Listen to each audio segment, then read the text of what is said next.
besties, next நம்ம பார்க்க போகிற டாபிக் வந்து நேச்சர் ஆஃப் ஆர்கனைசிங். ஆர்கனைசிங் உடைய சுபாவங்கள், அதோட இயற்கைத்துவங்கள் என்ன அப்படின்றது தான் பார்க்க போகிறோம். ஆர்கனைசிங்னா என்னன்னு இப்போ உங்களுக்கு கிளியராக புரிஞ்சிருக்கும். அது வந்து ஒரு ஆர்கனைசேஷனில், ஒரு கம்பெனியில், ஒரு வேலை செய்கிற இடத்துல அங்கே இருக்கிற மக்களை வந்து கம்பெனியோட நோக்கத்தை நிறைவேற்றுறதுக்காக அவங்கள ஒருங்கிணைக்கிறது. எதுக்காக ஒருங்கிணைக்கிறோம் அப்படின்னா, வேலை நோக்கத்தை மையப்படுத்தி அவங்கள ஒருங்கிணைக்கிறாங்க. செயல்பாட்டுடைய பேரு தான் ஆர்கனைசிங் அப்படின்னு சொல்றது. Here, the nature of organizing can be classified into some various groups. That is said to be as group of persons, common objectives, division of work, cooperative efforts, communication, central authority, rules and regulation, and dynamic element. இதை பற்றி தான் நம்ம என்ன பண்ண போகிறோம், ப்ரீஃபாக பார்க்க போகிறோம். Group of person அப்படின்றது என்ன அப்படின்னா, இப்போது பீப்புள் இல்லாமல் நம்ம யாரை வச்சும் என்ன பண்ண போகிறதில்ல, ஆர்கனைஸ் பண்ண போகிறதில்ல. நம்ம எந்த ஒரு ஒர்க்கை கம்ப்ளீட் பண்ணுறதுக்கோ, ஒரு ஈவெண்ட்டுக்கோ, இல்லை வந்து ஒரு டியூ டேட்குள்ளே டாஸ்க்கை கம்ப்ளீட் பண்ணுற எந்த ஒரு ஆர்கனைசேஷனல் அப்ஜெக்டிவ்ஸ் எடுத்துக்கிட்டாலும் which should comes under the person going to doing some specific task. ஒரு ஸ்பெசிஃபிக் டாஸ்க்கை வந்து அவங்க என்ன பண்ண போகிறாங்க, பெர்ஃபார்ம் பண்ண போகிறாங்க. யார் பண்ண போகிறாங்க அப்படின்னா பீப்புள். டெஃபினட்டாக யார் பண்ண போகிறாங்க அப்படின்னா பீப்புள் தான் பண்ண போகிறாங்க. So that is said to be as group of persons. So group of person அப்படின்றது பர்சன், அதாவது பீப்புள், எம்ப்ளாயீஸ், லேபர்ஸ், அவங்கள வந்து குரூப் பண்ணுறது. இந்த பர்டிகுலர் டாஸ்க்கை, இந்த வேலையை இந்த பர்டிகுலர் ப்ரொடக்ஷன் யூனிட்டில் இத்தனை பேர் வேலை செய்யணும், இவங்களுக்கு இந்த டாஸ்க்கு, இந்த வேலையை முடிக்கிறதுக்கு இத்தனை பேர் ஒர்க் பண்ணணும், டீமாக ஒர்க் பண்ணணும், ஒரு இண்டிவிஜுவலாக ஒர்க் பண்ணணும். அவங்க என்ன பண்ணணும் அப்படின்னா, ஆர்கனைஸ் பண்ணுறவங்க ரிப்போர்ட் பண்ணணும், எல்லாத்தையும் கண்ட்ரோல் பண்ணுறவங்களா இருக்கணும். ஆர்கனைசிங் அப்படின்றது எல்லாத்தையும் கண்ட்ரோல் பண்ணுறதா இருக்கணும். ஒர்க் கண்ட்ரோல் இருக்கணும், ப்ரொடக்டிவிட்டி கண்ட்ரோல் இருக்கணும், கேஷ் ஃப்ளோ கண்ட்ரோல் இருக்கணும். ஸோ இது எல்லாமே மெயின்டைன் பண்ணுறதும் said to be as organising. Next நம்ம பார்க்க போகிறது காமன் அப்ஜெக்டிவ். காமன் அப்ஜெக்டிவ் நம்ம சொல்ல வருது என்ன அப்படின்னா, definitely which is said to be as organisational objective.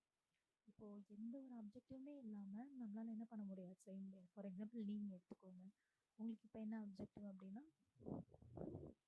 BBA join பண்ணியிருக்கீங்க. ஸோ ஃபஸ்ட் இயர் வந்து அரியர்ஸ் இல்லாமல் நல்ல பர்சன்டேஜோடு கிளியர் பண்ணணும். இதுதான் இப்போ உங்களுக்கான அப்ஜெக்டிவ், ரைட்? இந்த மாதிரி ஒவ்வொருத்தவங்களுக்கும் தனிப்பட்ட அப்ஜெக்டிவ். ஸ்கூல்ஸ் படிக்கிற பசங்களுக்கு அந்த கிளாஸ், அந்த ஒர்க்கோட ஸ்டாண்டர்ட்ஸை கிளியர் பண்ணணும் அப்படின்ற ஒரு அப்ஜெக்டிவ்.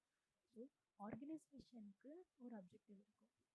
அந்த ப்ராடக்டை வந்து நம்ம ப்ராடக்ட் வந்து பெஸ்ட்டாக பண்ணணும், நம்ம ரெடி பண்ணுற ப்ராடக்டில் ஒரு யூனிக்னஸ் இருக்கணும், நம்ம ப்ராடக்ட் குவாலிட்டியாக பண்ணணும்னு ஒவ்வொரு ஆர்கனைசேஷனுக்கும் ஒரு நார்ம்ஸ் இருக்கும். அந்த நார்ம்ஸ் தான் என்னன்னு சொல்லுவாங்க அப்படின்னா அப்ஜெக்டிவ்னு சொல்லுவாங்க. ஸோ இங்கே நம்ம என்ன பண்ணுறோம், ஆர்கனைஸ் பண்ணும்போது they have to set a some common objective. The common objectives belongs to organizational objective. Right? Objective அப்படின்றது நோக்கம். எந்த நோக்கத்தை நோக்கி நீங்கள் பயணிக்கிறீங்க, வேலை செய்கிறீங்க. ஏதோ எல்லாரும் வேலை செய்கிறாங்க, நம்மளும் வேலை செய்ய மாட்டோம்ல. நமக்கு என்ன டாஸ்க்கு கொடுக்குறாங்களோ அதை செய்யணும். இன்றைக்கி இப்போ நான் ப்ரொடக்ஷனில் இன்றைக்கி இந்த யூனிட் ரெடி பண்ணணும் அப்படின்னா அதை ரெடி பண்ணியே முடிச்சிடணும். ஃபாஸ்ட்டாக பண்ணுறதுக்கு என்ன தேவையோ அந்த ஒர்க்கை மேனேஜர் அங்கே இருக்கவங்கள என்ன பண்ணணும், ரெடி பண்ணணும். ஒர்க்கர்ஸை வந்து நல்லா என்கரேஜ் பண்ணி, மோட்டிவேட் பண்ணி, அவங்கள பூஸ்டப் பண்ணி ஒர்க் பண்ண வைக்கணும். Next we going to see division of work.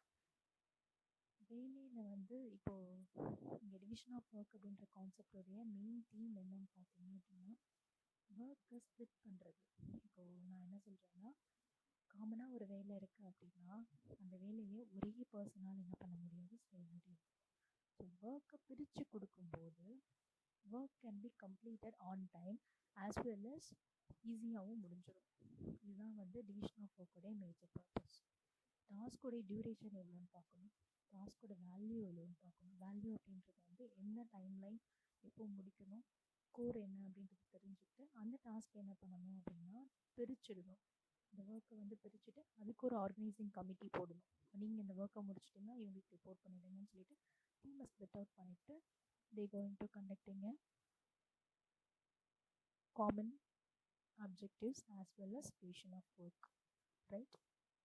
இதுதான் வந்து என்னன்னு சொல்லுவாங்க, டிவிஷன் ஆஃப் ஒர்க்குன்னு சொல்லுவாங்க.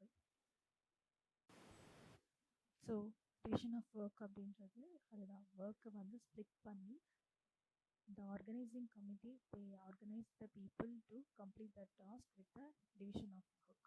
Next we going to see cooperative efforts. Organising அப்படின்னு வரும்போது கோஆப்ரேட்டிவ் அப்படின்றது கண்டிப்பாக நெசசிட்டியான ஒரு விஷயம். அது என்ன மேம் கோஆப்ரேட்டிவ் ஆர்கனைசிங்கில் வந்து தேவை, அது எப்படி மேம் நேச்சராக வரும் அப்படின்னா, இப்போது ஒரு நல்ல டிஃப்ரென்ஸ் தெரிஞ்சுக்கோங்கப்பா. இண்டிவிஜுவலாக ஒருத்தவங்க ஒரு டாஸ்க்கை பண்ணுறதுக்கும் டீமாக சேர்ந்து ஒருத்தவங்க ஒரு விஷயத்த பண்ணுறதுக்கும் there has lot of difference. இப்போ டீம்னா அந்த டீமில் ஒரு 4 பேர் இருக்காங்கன்னு for example take it. Single person வந்து ஒரு ஒர்க் கம்ப்ளீட் பண்ணி முடிக்கும் போது இட் டேக் சம் டைம் வந்து நமக்கு டிலே ஆகும். பட் ஒரு குரூப்பாக சேர்ந்து பண்ணும்போது நமக்கு டைம் எஃபிஷியன்சி நிறைய கிடைக்கும். டைம் வந்து அந்த டாஸ்கில் நம்ம கொடுத்துருக்க டைமை விட வித்தின் டைம்குள்ளே நம்ம என்ன பண்ண முடியும், டாஸ்க்கு கம்ப்ளீட் பண்ணி முடிக்க முடியும். அண்ட் மோர் ஓவர் இன்னொரு இம்பார்ட்டன்ட் திங் என்ன அப்படின்னா, நீங்கள் கோஆப்ரேட்டிவ் நர்ஸாக ஒர்க் பண்ணும்போது you can gain your knowledge and your experience a lot. இன்னொரு இம்பார்ட்டன்ட் திங் இந்த கோஆப்ரேட்டிவ் நர்ஸில் என்ன இருக்குது அப்படின்னா, இப்போ நீங்கள் சிங்கிள் பர்சன் ஒருத்தவங்க ஒரு ஒர்க் எடுத்து பண்ணுறதுக்கும் மியூச்சுவலாக சேர்ந்து ஒர்க் பண்ணுறதுக்கும் அவங்களோட இண்டிவிஜுவல் ஐடியாவை பார்க்கலும் ஒரு 4 பேருடைய டிஃப்ரெண்ட் ஐடியாஸ் க்ரியேட்டிவிட்டி சேர்ந்து ஒர்க் பண்ணும்போது அந்த ஒர்க்கும் அந்த டாஸ்க்கும் இன்னும் எஃபிஷியண்ட்டாக கம்ப்ளீட் ஆகிறதுக்கு நிறைய சான்ஸ் இருக்குது.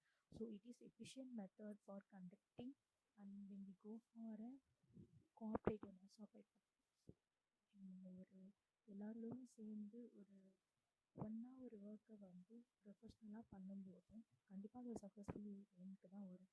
ஸோ அப்படி ஒரு என்விரான்மெண்ட்டை க்ரியேட் பண்ணுறது இந்த ஆர்கனைசிங்கோடைய major role, right? Next we going to see communication. கம்யூனிகேஷன்னா யூஸ்வலாக நீங்கள் ஜென்ரலாக வந்து பார்த்தீங்கன்னா கம்யூனிகேஷன் அப்படின்றது நான் உங்களுக்கு லெவல்ஸ் ஆஃப் மேனேஜ்மெண்ட்டில் சொல்லியிருந்தேன். Top level management, middle level management and next one is low level management. எந்த லெவல் ஆஃப் மேனேஜ்மெண்ட்டில் யாரோட கம்யூனிகேட் பண்ணிப்பாங்க அப்படின்றதையும் நான் உங்களுக்கு என்ன பண்ணிட்டேன், இன்ஃபார்ம் பண்ணிட்டேன். த மேஜர் திங் இஸ் ஒரு நல்ல கம்யூனிகேஷன் இருக்கும். இப்போ டீமில் ஒர்க் பண்ணுற அந்த 4 மெம்பர்ஸுக்கும் டீம் லீடருக்கும் நல்ல கம்யூனிகேஷன் இருக்கணும். அப்போ தான் வந்து அவங்களுக்கு ஒர்க்ஸில் ஏதாவது காம்ப்ளெக்ஸஸ் டிஃபிகல்ட்டிஸ் இல்லை எனக்கு இந்த மாதிரி இருந்தால் இன்னும் ஈஸியாக இருக்கும் அப்படின்னு அவங்க ஃபீல் பண்ணுறத என்ன பண்ண முடியும், சக்ஸஸ்ஃபுல்லாக முடிக்க முடியும். அவங்களுடைய நீட் என்னன்றது தெரிஞ்சு அதுக்கேற்ற மாதிரி ஒர்க் என்விரான்மெண்ட்டை மாற்றும் போது sure the work ends as a successful one. Communication takes a vital role for discussing the problems between the employees and their superiors, right? Next we're going to see central authority. இந்த authority அப்படின்றது வந்து அதிகாரம். இப்போ இந்த concept பற்றி நீங்கள் இன்னும் கொஞ்சம் ப்ரீஃபாக படிப்பீங்க. அதிகாரம் அப்படின்றது என்ன அப்படின்னா, இப்போது டாப் லெவல்லேருந்து பார்த்தீங்கன்னா உங்களுக்கு ஈஸியாக புரியும்.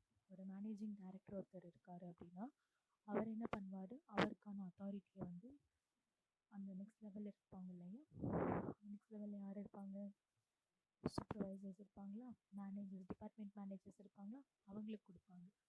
அவங்க என்ன பண்ணுவாங்க, அந்த அத்தாரிட்டியை அவங்களுக்கு கீழே இருக்கக்கூடிய லோ லெவல் சூப்பர்வைசர்ஸ்க்கு கொடுப்பாங்க. வை தே கிவன் அத்தாரிட்டி, அதிகாரம் எதுக்காக கொடுக்குறாங்க அப்படின்னா only for completing the organisational goals and organisational task. For doing organisational task ஒரு டிசிப்ளினரி வேயை வந்து கடைப்பிடிக்கிறதுக்காக they given authority. Based on authority எப்படி இருக்கணும்னா சென்ட்ரலாக இருக்கணும், ஒரு மைய பகுதியில் இருக்கணும். அந்த authority should be even for everyone. ஒரு 4 செட் ஆஃப் பீப்புளுக்கு மட்டும் ஒரு அத்தாரிட்டி, மற்றவங்களுக்குலாம் வந்து அவங்க இஷ்டம் அப்படிலாம் கிடையாது. அத்தாரிட்டி காமனாக இருக்கணும்.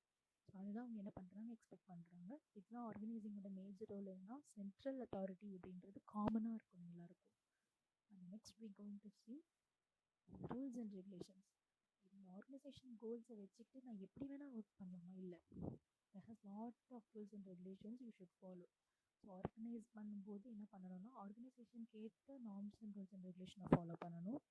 கவர்மெண்ட்டோட பாலிசிஸ் அண்ட் ப்ரொசீஜர்ஸ்க்கு ஏற்ற மாதிரி ஃபாலோ பண்ணணும். இப்போது ஃபார் எக்ஸாம்பிள் நான் இதை பற்றி உங்ககிட்ட முன்னாடி சொல்லியிருக்கேன்னு நினைக்கிறேன். ஒரு சுகர் ஃபேக்ட்ரியாக இருக்குது அப்படின்னா அங்கே வந்து கரும்புக்கு இவ்வளோ டன்னுக்கு அப்படின்றத வந்து கவர்மெண்ட் வந்து ஃபிக்ஸ் பண்ணணும். இவ்வளோ கொடுக்கணும், இவ்வளோ தான் சுகர் வந்து விவசாயிகளுக்கு இவ்வளோ கொடுக்கணும் அப்படின்னு ஃபிக்ஸ் பண்ணால் அந்த ரேட்டை தான் வந்து ஃபேக்ட்ரி என்ன பண்ணி ஆகணும், கொடுத்தாகும். ஸோ கவர்மெண்ட்டோட பாலிசிஸுக்கு ஏற்ற மாதிரி தான் என்ன பண்ணணும்னா ஒர்க் பண்ணணும் companies are organisations. So they should follow the basic rules and regulations as well as government rules and regulations. So அது வந்து நம்ம எந்த விதத்துலையும் என்ன பண்ணக்கூடாது, கன்ஃபியூஸ் பண்ணிக்கக்கூடாது, right? So those are all வந்து nature of organising. And final one என்ன அப்படின்னு வந்து பார்த்தீங்கன்னா டைனமிக் எலமெண்ட். டைனமிக் எலமெண்ட் அப்படின்றது இப்போது மேம் நாங்கள் ஒரு ஆர்கனைஸ் பண்ணும்போது நாங்கள் இப்போ ஒரு டீம் க்ரியேட் பண்ணுறோன்னா ஃபைனல் வரைக்கும் இவங்க தான் இருக்கணும் அப்படிலாம் கிடையாது. For a healthy changes, for a healthy next level of project work assignment அப்படின்னு வரும்போது அப்போது நீங்கள் என்ன பண்ணிக்கலாம் அப்படின்னா டைனமிக்னா சேஞ்சஸ். அப்போது உங்களுக்கு வேணுன்ற மாதிரி குரூப்ஸில் சேஞ்சஸ் இருக்கலாம். அந்த சேஞ்சஸ் வந்து எதெல்லாம் டைனமிக் வந்து அப்பியர் பண்ணிக்கிறதுக்கு அப்ளிகபிளாக இருக்கோ அந்த சுச்சுவேஷனில் தான் எடுத்துக்கணும். ரைட். ஸோ டைனமிக் எலமெண்ட் அப்படின்றது நான் இது ஸ்டேபிளாக இருக்கணுமா, இது இப்படி தான் பண்ணணுமா அப்படின்னு கேட்டால் அப்படி கிடையாது. ஆர்கனைசேஷனில் ஒரு டாஸ்க் அச்சீவ் பண்ணுறதுக்கு, கோல் அச்சீவ் பண்ணுறதுக்கு we can change over the methods. Technology வந்துச்சுன்னா டெக்னாலஜி யூஸ் பண்ணி நம்மளோட மாடல்ஸ், நம்ம மெத்தட்ஸ் அண்ட் ப்ரொசீஜர்ஸ் என்ன பண்ணலாம் மாற்றிக்கலாம். As per which is towards on organisation goals. அதில் மட்டும் நம்ம கவனமாக இருக்கணும். அதை பற்றி சொல்கிறது தான் டைனமிக் எலமெண்ட். இதுதான் அந்த concept. Having doubts ask me. Thank you.